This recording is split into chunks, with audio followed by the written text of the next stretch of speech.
What's going on, invaders? I'm Kirsty the Valkyrie. Welcome to Trashgasm, your weekly exploitation review. I'm here with Jake Noose and DJ Hodaddy, and this week we watched Africa, Blood and Guts. This is a 1966 Cinerez film, also known as Africa Adio, in case that title doesn't sound familiar. So I originally found out about this movie from a trailer that we play on Zorch radio. It sounds intense and cool and violent, and it didn't hold up to this movie. But something you didn't know, Jake, is that I thought this movie was another movie that I had watched at your place years ago. Oh! I know which one you're talking about. Yes, it was That one was weird. Yes, it was a very weird, ejaculatorial exploitation movie. I don't know. I don't even know what that one was called. I know. She was just telling me about it. So It pretty was weird. We turned it off. It was Yes, that we weird. did. I was hoping that was this, but it's not. Were you So, really hoping? I kind of was, because I wanted to know how it ended. I knew how some things ended, but not the whole thing. So, in this documentary-esque movie, we are given an overview of the British colonization, disturbing poaching habits, guerrilla warfare, and sunny southern beaches of the African continent. So, Hodaddy, what did you think of Africa, Blood and Guts? My overall opinion was, what the hell was that? I think the biggest highlight for me was the end. The flaws for me were just like, I'm not a big like real life violence guy. I'm not the kind of guy that goes on YouTube to look at videos of people getting hit by cars. You're not into chainsaw allergies? No. No. Some people are allergic to chainsaws. Severely. That's not me, you know. It's not funny. Yeah, overall, it was an eye-opening film from a historical standpoint, but it's not really something I would watch again. I would give it 1 out of 5 crazy Italian directors with a death wish. That's accurate. Yeah, how did you feel about the movie?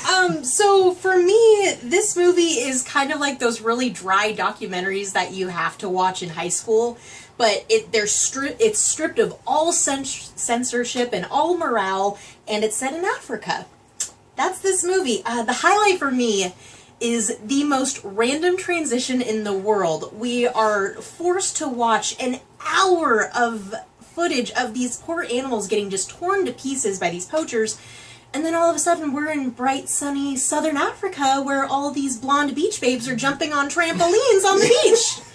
Like, it... Surf's up? Yeah. It definitely lightened the mood, but it's still like, what the hell is this? And then, obviously for me, the flaw was the poaching and the butchering of all the animals. That was brutal. And it was all real, too. So that was hard to watch. But I would like to point out that if you remove the limbs and the head of a hippopotamus, it does look like a potato. I did notice that, as bad as that is.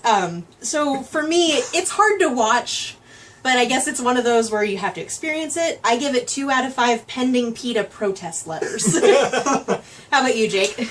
Well, if I had to describe this movie, it'd be like if you took a National Geographic and a PETA convert film and the back cover of Faces of Death. Oh, God. Yes. And then you drew straws to see what scene was going to go in what order. This was not a good movie. I mean, there was a lot of things in there for shock. The animal stuff didn't bother me as bad. There was stuff where it wasn't poaching. It was like tribal people hunting, and that's just what they do to eat. Yeah. You know, but they were depicting it as something terrible. But the poaching in some scenes was like, they were like, come to Africa where you can get your own baby elephant. Yeah. You know? I'd have to say the highlight in the movie for me was 11 minutes into this hour. No, it was over 2 hours. This was over 2 hours. Anyways, 11 minutes in, there is a part where these people in Kenya, like Europe, Europe was moved out of Kenya, and then they had all these goods that were being imported from Europe, and they were protesting it, and so they were like throwing all the food out into the street, all the beer bottles, and they're smashing it. And the highlight of the movie, 11 minutes in, doesn't get any better than this for the entire film. They're throwing like a bunch of eggs, crates and pallets of eggs off of this third floor onto the street below. There's some weirdo in the street in this egg slop, and he's just rolling around. Nobody knows why. That was pretty brilliant. That was the highlight. That was probably the director.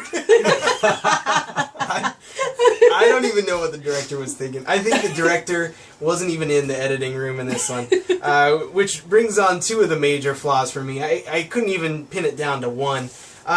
One was an obvious disrespect for humanity. And I'm not like a humanitarian or anything. I'm not talking like the snuff stuff that was in it, or like the degradation of people. Well, there was some really bad degradation of people. Where the people who produced this movie were completely oblivious to it. There's this part where they're talking about the Scotsmen that were colonized, and they really wanted to go fox hunting, but there were no foxes. And so this is what they were selling tourism in Africa for. So they get one of the locals to carry a dead dog or a dead animal, and then they chase that person. And he is being chased by hounds, and there's a bunch of people drinking their cognac or whatever the hell it was, you know, and they're chasing this human being who is like carrying this thing. And they didn't depict that as something that was bad. They were like, come to Africa where you can fox hunt wherever the hell you want. You know? Yeah. So that was one major flaw for that. And the other is absolutely no explanation for anything in this. Yeah. There is no narrative. There is no cognizant strain of scenes. It is almost completely random. An hour into this movie, I still had no idea what was going to happen, why this movie existed, what it was saying. Nothing. And even after completing the movie, I'm still in confusion as to what this is about. Yeah. Overall, I'd give this movie 1 out of 5 dead elephants. So clearly this movie was not one of our favorites. But that brings me to our discussion topic. So, Jake, Hodaddy, considering the snippet of the lovely sandy beaches that we saw, would you consider booking your next vacation to Africa? I think I might wait for Ebola to run its course, to be honest. I don't know. I'm kind of sold on the fox hunting. Oh, God. I would definitely go if I got to roll around in an egg pile. There you go. Yeah. Well, that's our take on Africa, Blood and Guts. Let us know what you, if you would like to take a vacation to Africa based on everything we've told you so far. And this great movie! Yes, in this... told you? Yeah. For more Trashgasms, make sure that you subscribe. Join us next week where we're going to be talking about cheerleader camp. Until then, I'm Kirsty the Valkyrie with Trashgasm. Make sure that you keep it sleazy.